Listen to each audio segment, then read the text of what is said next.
Welcome to my podcast. This is my very first formatted podcast. If you have not seen video snippets of conversations or um, things that I've done, I like to keep it light and funny. Um, Today we have joining us Charnele Brown from a different world and Earlicia Holman, who's a crisis counselor. We talk about mental wellness and what we do to de-stress. Also, on the end, we'll have a commentary from Uncle Earl. He'll let us know what he does for his own mental wellness. Thanks for tuning in. We'll jump right into it. The eighth letter, trendsetter, I'm so H-Town. Hello, Houston, welcome home to my place now. I'ma say, hey, you can say it right back. You're at home here. Hello, Houston, holla back. I'ma say, hey. Great. And can I just tell Miss Charlene, it is a pleasure to meet you. And I grew up on. It's Charnele, baby. Charnele. It's okay. It's Charnele. It's Charnele. I know it's really weird. Miss Charnele, it's a pleasure to meet you. Oh, likewise. Oh. And you're as beautiful in person as you are on TV. You know something? It's so weird. It's like I'm at home. This is it. Tiffany, I remember where we met. We were like sitting together, like. Remember that function? Yeah. We were sitting on, sitting next to each other, and we both were thinking the same thing. Why are we here? We was thinking this some bullshit right here. That means it was meant for you all to meet that day. It was meant. because It was meant to be. Because you know what? You know how you meet somebody and they have this authentic vibe? She just was like, and I've met a lot of celebrities and they kind of have a faux vibe. She doesn't have a faux vibe. She got a real vibe. Can I tell y'all this right quick? Mm-hmm. She has done some. You worked with somebody at the Tabernacle of Praise. It's a church. Yes, it's a church. Yes, you did something. I just remember. I just remember you did a play or something. Okay. And I knew some people that participated in it. Yes. My mother lives in that area where you did the project, and everybody spoke very highly of you. Oh, that's good. That's important. Very highly of you. That's important because sometimes I have bad days. I ask people, it's like, I met you 2 years ago. I was like, how was I? So I can apologize before we get started again. Oh, you never know. Lord, you never know. Let me say thank you. I feel so blessed because Tiffany just called me this morning. Well, Tiffany is very good friends with my sister. I've been knowing Tiffany since I was a little girl. And she reached out to me, and I was like, oh my gosh, I'm just so excited because I'm launching my speaking career. Wonderful. And when she reached out to me, I just said, yes. Whatever you want me to do, the answer is yes. That's our kid. Yeah. That's right. Even though it took a little while So for I her want to to call tell me her back. thank you right now in advance for even thinking of me. Oh, period. Oh, yeah. Well, I love this. There's so much love. Yeah, I love love. Yeah. Well, let me tell you this. I was talking to some friends of mine about Charnele's acting classes, right? and I said, well, you guys, you're trying to get into acting. You should consider taking her acting class. And they were like, well, where is it? I'm like, it's on the north side, and then they were like, well, what's in the class? What happens? And, what's her contact information? And I'm like, I better call her and get that because she was, she moved. She was in one location and she moved to another one. So I always try to, when people are looking for acting coaches, I always try to mention her because she, and you do, and I thank you so much. You do that. That's amazing. Yeah. That's awesome. Yeah. I'm gonna tell you, I love her whole vibe, her energy. I really do. Oh, thank you. But I always say is you get what you get. Right. That's right. You do. That is true. And I called her one day. That I is was like, true. you know, Charlie, I might need you to help me with this. I'm trying to do this film, and I might need you to help me. She was like, okay. Look, this is how quick the negotiation went. I was like, well, I could pay you X amount of dollars. She was like, no, you might need to pay me X amount of dollars. I was like, I think I could do that. And she was like, okay, well, if you get ready to do it and you decide you're going to do it, let me know. I'm Let like, me know. she just straight to the point. Now I was dealing with this other girl out of LA. Baby, it was Ooh. you know, That's my girl. She's crazy as hell. yeah, she comes to Houston a lot. You know that? Right now? I don't know what she's doing right now. Yeah, because she's back in LA. What is her? Oh, she's gonna kill me. I can't think of her name, but I know you. Because I did a play with her here in Houston. She's crazy. She's crazy. I cannot think of her name to save my life. But I can't. Yeah. She was supposed to, you know, do it, and we just kind of went back and forth. Yeah. And I'm like, so it wasn't really a money issue or negotiating that. She was in the process of selling her house in Malibu, and she was trying to do all of this other stuff, and I'm like, this girl got too much going on, and she got a lot going on. Yeah. You know? Yeah. She had a restaurant here. And it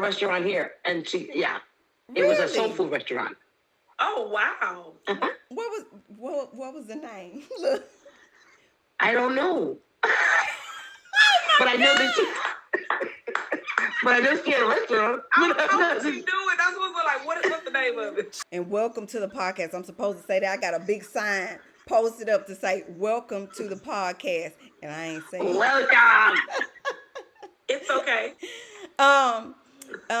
We have Charnele Brown. You guys know her as Kimberly Reese from A Different World, and Earlicia Holmes. And Earlicia Holmes, she's a counselor with the school district. And we welcome them both to the show. Yay! Thank you. You're welcome. So tell us a little bit about what brought you to Houston. Me, right? Yes. Actually, God. Actually, he told me to come because this is going to be the next entertainment sect. And so I followed suit, man. I just came. Yeah. Because I knew this was going to be really major, and it's starting to happen. Had you been in so Houston? It was wonderful. I know. No. I was back. Actually, I was back here 2000. Mm-hmm. I was here. And that's when he told me to come. But stupid me didn't follow instructions. I didn't wait for instructions. Wow. I just said, okay, let's go. And so I came here and all hell broke loose. Oh, wow. So I went back to LA. And so now he says, follow my instructions. Before you go, this is what you need to do. And I came back. Right. Yeah. And I'm so glad you did. I'm so glad you did. Me too. So your experience, you know, in the acting world or whatever, what are a few tips you can give to a beginner that's just branching out, wanting to get in the business? Mm-hmm. Well, actually, you first of all, you have to really find out if this is your calling. Right. It has to be a gift from God. I always say that I can't teach you how to act. I only can enhance what God gave you. Yeah. So you have to ask yourself that. So you can't go on somebody saying that you're so funny. Oh, you're so funny. Or, you know, that's not what acting's about. Acting's embodiment. It's no joke. Right. You know, people, you know, take it for granted, but it's a hard road. But it's easier when you're meant to do it. Sure. So ask yourself, you know, I always ask them, is it something you can do without getting paid? If you really love it without getting paid, you're in the right field. That's a good one. Yeah. That's a good one. Well, tell us, how long have you been doing these wonderful acting classes? Because I've sat in on one of her classes. Yeah, you have sat in. That's right. Baby, she don't play, okay? She's like, is that real? Is that, this is supposed to be real. I'm like, ooh, no. Yeah, but you have to, especially with us, because we're hard-headed. You know, and as actors, we have egos. And so that has to be chopped down. In order for you to thrive, you really have to be humble. Right. And you got to go in humble and you got to come in empty so you can fill up yourself with that character. And so in order to do that, you got to break people down. I mean, I was broken down. We're all going to be broken down to be built back up. baby. You know, so that's basically that's and also too, there's no nonsense. This is what I do for a living. Right. So I'm not playing with you. Yeah, You have to be very serious. Don't come my way unless if you're not serious. Don't even no. Yeah. Yeah. Don't do it. And Don't do it to yourself. No. And her productions are amazing.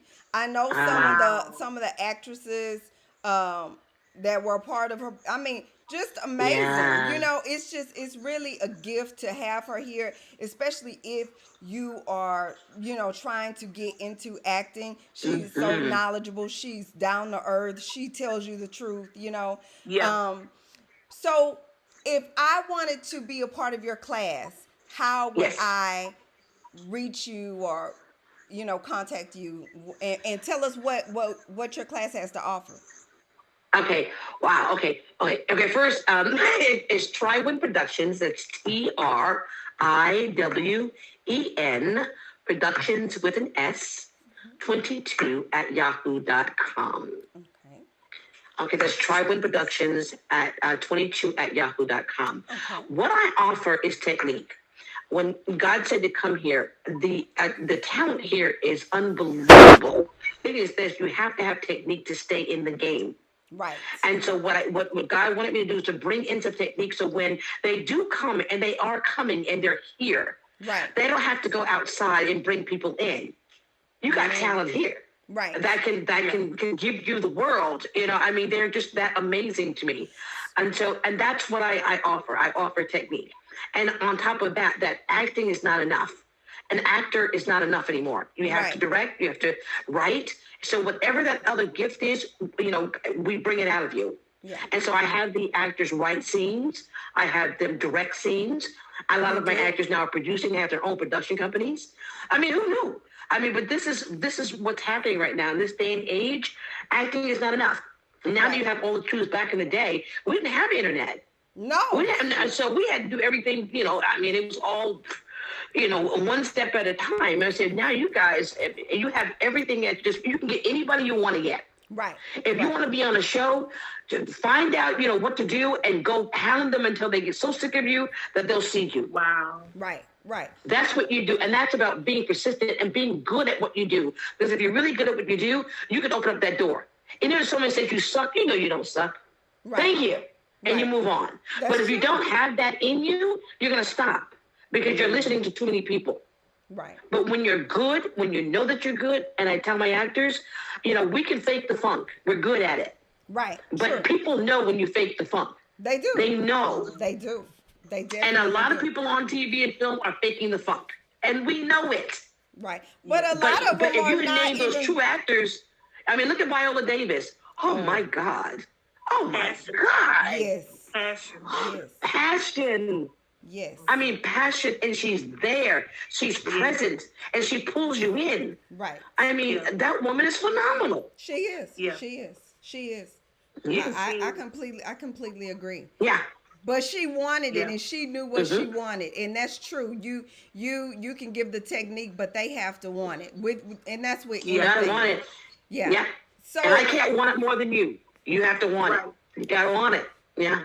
So how long does the classes last? 6 weeks on Saturdays only, because I know people work. Mm-hmm. And they're intense. I mean, it's like 3 hours or longer. It all depends on when we finish.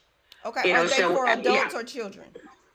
For children, 2 hours, because they can only take so much. Okay. You know, for the kids and 7 years old and up, I can't do 6, 7. It's when they start developing and start, you know, listening, and they can sit still. I've gotten some, you know, 7-year-olds that are amazing. Right. That they're very astute, and this is what they want to do. But I always tell the parents, you know, the kids are going to have to want to do it, not you. Right.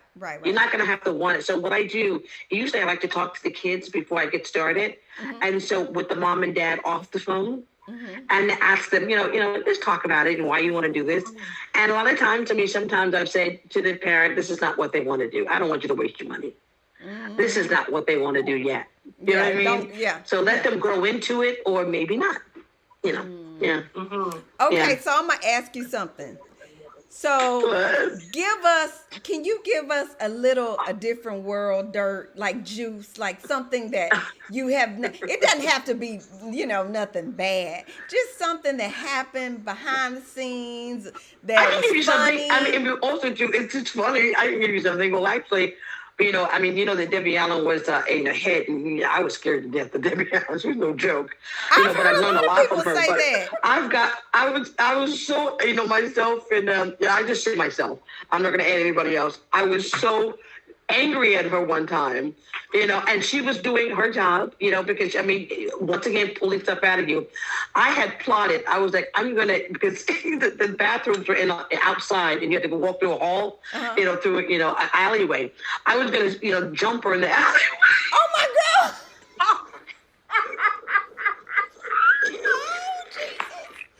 Okay. Oh my God, that is hilarious. I was that pissed. I was like, I'm gonna jump this motherfucker. I was saying, she won't know what it is. I'll come from behind. Oh my gosh. But also too, when I came to my senses, but I was just so pissed.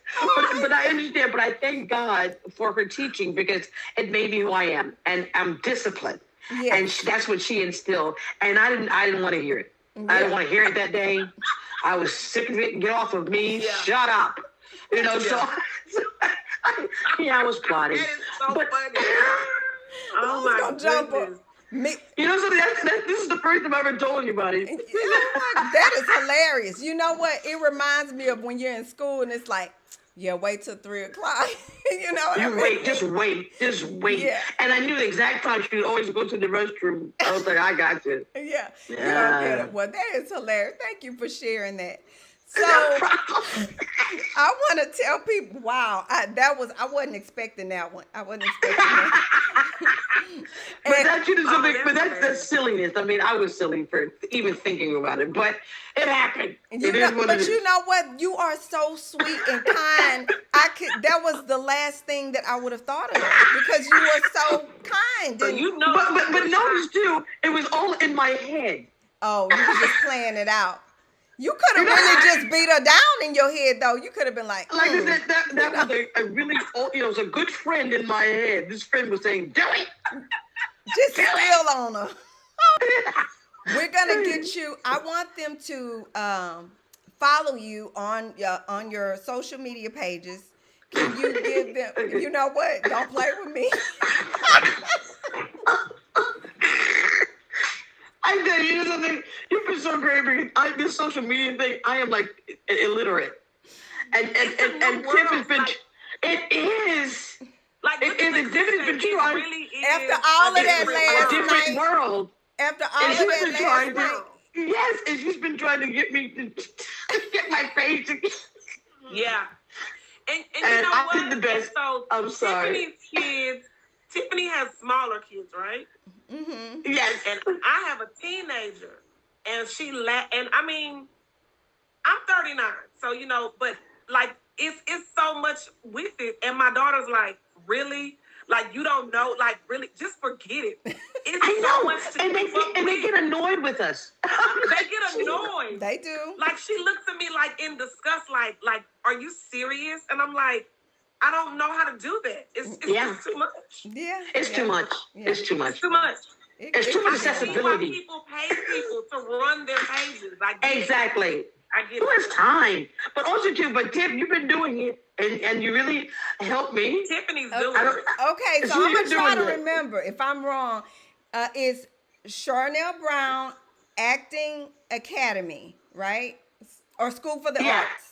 Yeah, and it's the Charnele Brown Acting Academy. Yeah.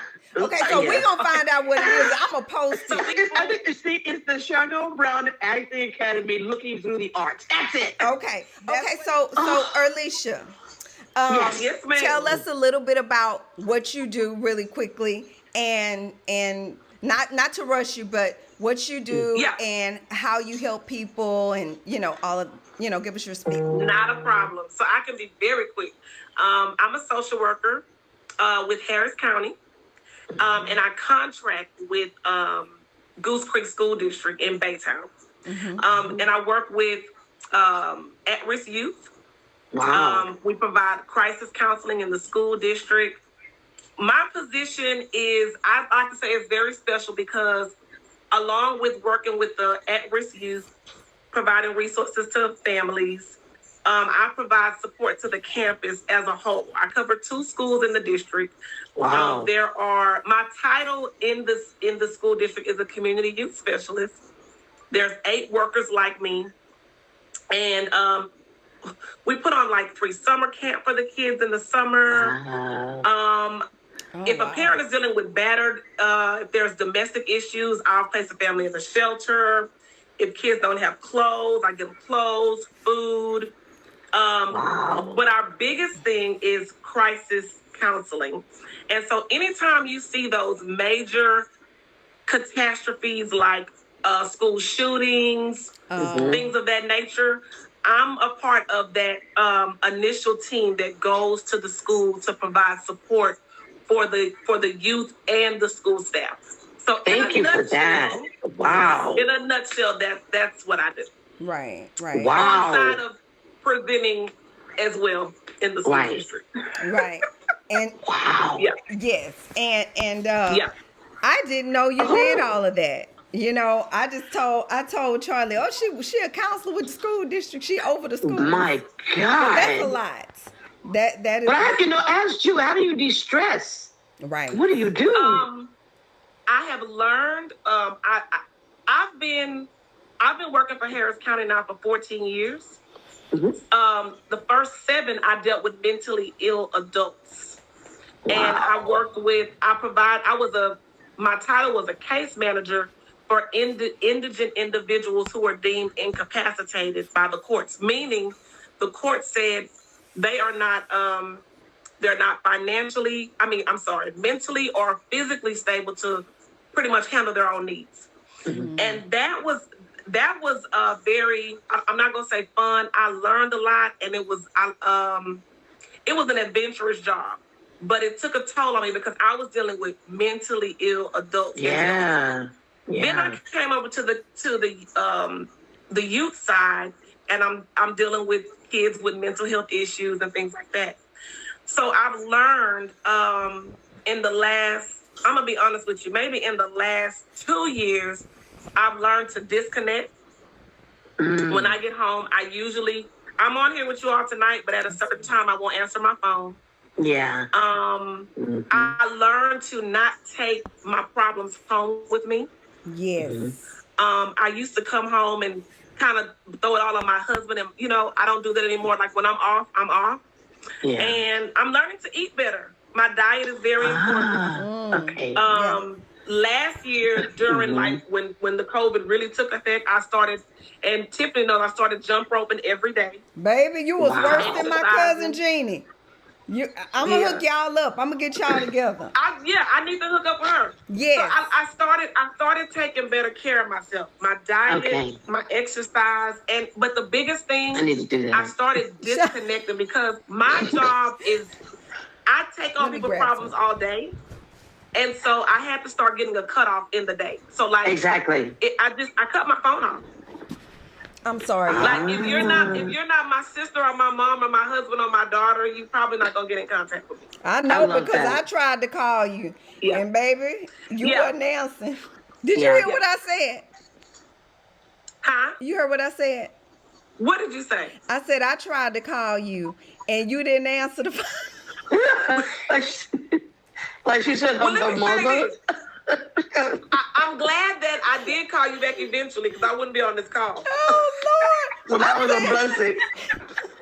I'm like, what is the deal? She ain't calling. You know I love you. Love that. And you know what? That leads me into our discussion because I do believe that a lot of times we take on things that's not really ours.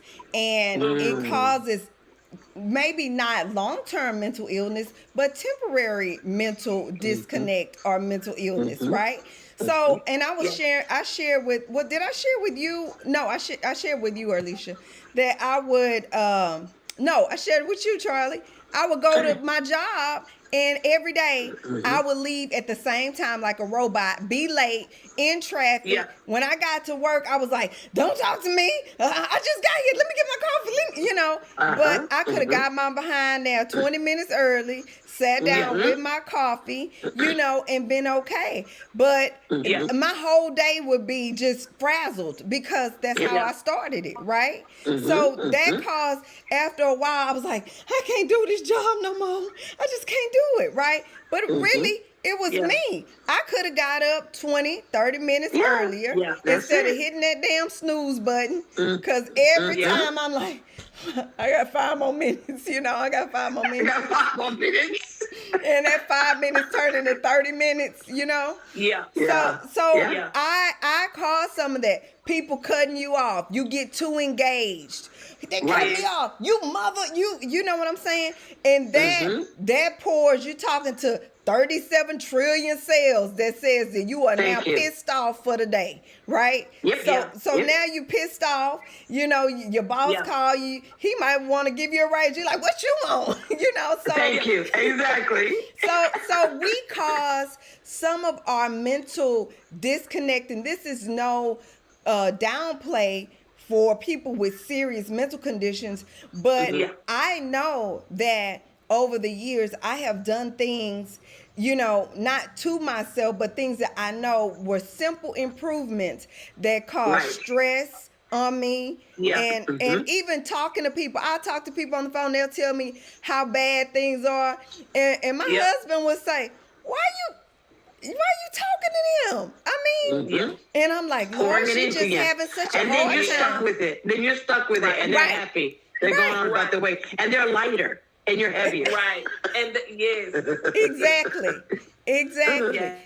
But one thing I can say is my husband and myself, we balance each other, because if it's some tomfoolery involved, and you ran out of gas, but you got a pocket full of money, don't call him, because he gonna say, man, I love it. Did you not have no money? Or no, I thought I could make it. Well, do you have AAA?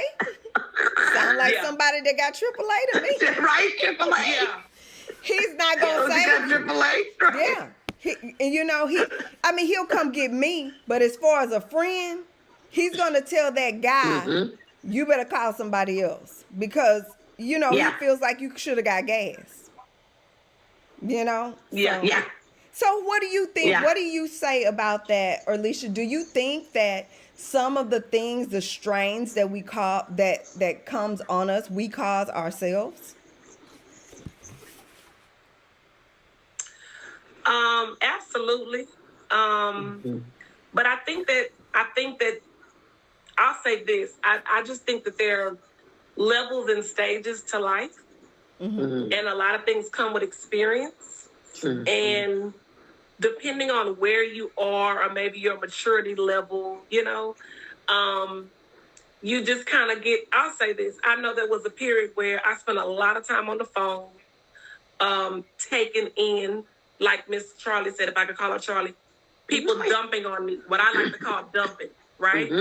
And so, because I just was this social worker that was just going to save the world and everybody's problems, get up early in the morning, get in the car, and that my sister friend going to call me and she going to tell me about her husband and all of that, right? And now I'm on the phone with her, mad. And I can remember friends coming over my house. And I'm not saying I haven't done it either. Let me be clear about that. But I'm just saying there was a period where, come over my house at 1 a.m. crying. And then I'm mad at her husband too. And girl, what we gonna do? And forget that. No, so. But then, I moved away from that. I started realizing, I'll say this.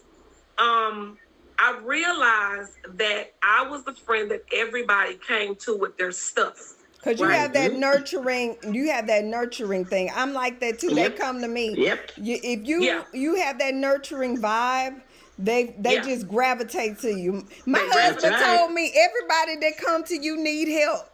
Exactly. And I'm like, well, hey, I don't know, know. But the issue the issue that I ran into, I didn't have a sounding board. And so I became frustrated because I was being everybody's cheerleader, and I was supporting everybody, and I was taking on their stuff. But then I had all these things that I wanted to do and ideas, and I didn't have anybody sharpening me. Right. And I didn't have anybody saying, Earlicia, you should do that. Da da da da. So that began to be a problem for me. And so I had to realize this one day. God is big enough where you can take everything to God. Right. Like he does not need me to be the middleman. Right. Exactly. In, Charlie's relationship. Right. Like, that's right. You know what I'm saying? Yeah. Like, I had to realize that I have my own family. I have my own husband and child. I have my own responsibilities. I have an elderly mother who requires me and my sister, we take, Me too. I have my own thing. So I had to learn the balance between handling my business and supporting others, but picking and choosing. Yep. So I don't answer at 7 a.m. now. You can't call me gossiping. Oh no, 7 a.m. Charlie say you can't call her at 7 at all. At all. Right. I tell people, call me at 7 o'clock, you got to be dead. And I had to learn. I had to cut just a lot of things, Right. And what Tiffany went out on us, and it was something we brought up earlier about that whole routine. I get up, I pray, I say my affirmations, I get myself, I start my day, I praise it, I get myself ready before I go out into the world. Up next, we talk to my uncle and everyone's favorite uncle, Uncle Earl. He gives us his thoughts on therapy and what he does for his own mental wellness. The psychiatrist, you don't need no goddamn psychiatrist to tell you crazy. You already know that.